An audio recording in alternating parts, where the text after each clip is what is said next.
hard stuff. The autobiography of Coleman Alexander Young, great read.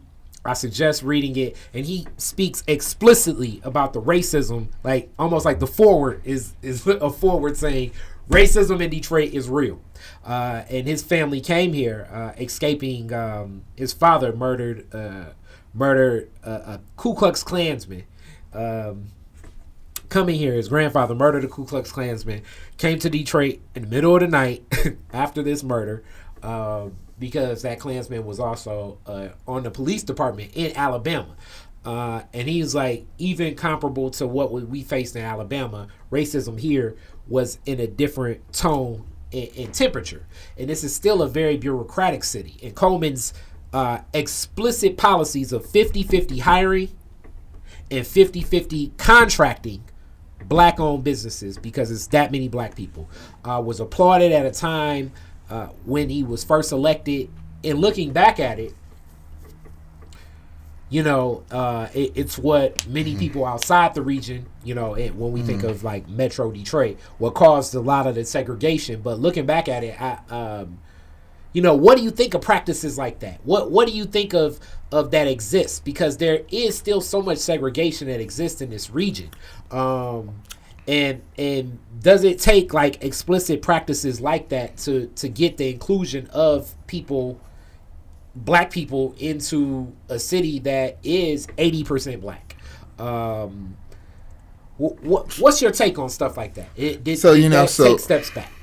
Yeah, so I think there's a couple of things I would say. I would say, probably some of the racism that I've experienced here, or discrimination, there's a fine line between the two, is probably in some ways worse than anything I've seen other places that I've been, because I felt like, by and large, whether it was the business community or the political community, there was an expectation that as a black man you should be okay with your decisions being seconded, or with you should just be happy to be in a role. You're in a big ride, you're in a big role, you're in a big seat. Just chill out and relax. And I think just don't think like basically like be a token and go along with the get along. You said that I didn't.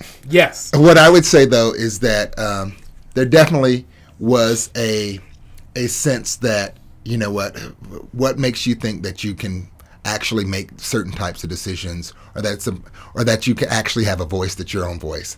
And so I think, and I'm not going to say where that came from, but I think that's an overwhelming element of the culture. Mm-hmm. And it wasn't just white people. It was largely white people, but it wasn't just white people. There were black people who said, yeah, that's the way it is, and you should be okay with it.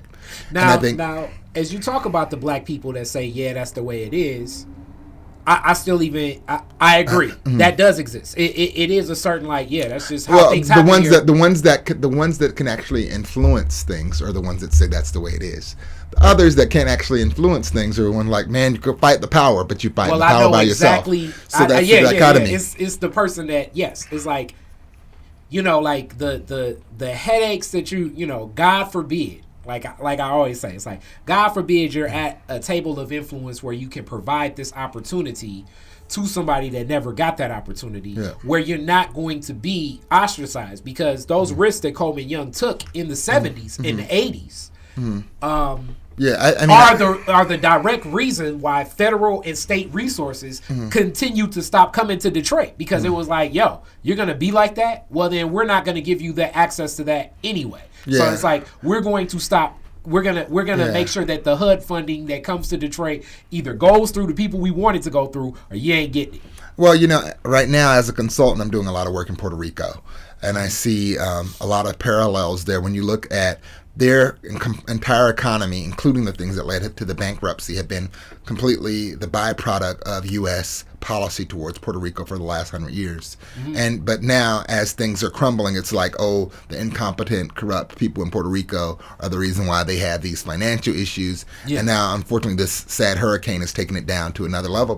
But when objectively looks at U.S. foreign policy as it relates to Puerto Rico over the last 100 years, the bankruptcy that they're going through is a direct byproduct of many of the U.S. policies that have been put in place. And now they're trying to figure out, how do they navigate a path forward in a construct where they have no representation from at a federal level, and that the way that the funds are flowing from the feds down to local government provide limited scope for them to actually be able to make strategic investments. So those are the kinds of structures that are put on neo-colonial structures that are put on different societies, and you have to respond to it. And so I see a lot of parallels between kind of those challenges and some of the challenges in Detroit. But it's the nature of the communities that are, and I mean, we're speaking about it as if it's a racial thing, but it's even certain white communities. You know, absolutely. I was a truck driver for a while, like in West Virginia and stuff like that, like the Appalachian communities or whatever. It's like these are resources that were never necessarily designed for people like you to be in this room. Yeah. Unless you have a representative of our, you know, of a certain class that's already in the mix. That's right. So like as you get inclusivity of something that was exclusive, it becomes to advocate for something like that. Absolutely, you're fighting against systems. You're fighting against it, and so where people are like, "Are you crazy?" So the reality of it is, you know what? At someday, it's all incremental, unfortunately. But at the end of the day, you have to be able to look in the mirror and say, "Did I do my job? Did I have the integrity in the role? Did I push for things that matter? And when things stop making sense for me, how do you step aside and do something else?" And so I think that's all that we can ask for people to do, as they, no matter what their job is or what their work is, that they have integrity in it. They try to push for the advancement of all people, you know, in those roles. And at the point where you can't do it anymore, you say, you know what, it's time for somebody else to take a swing at it.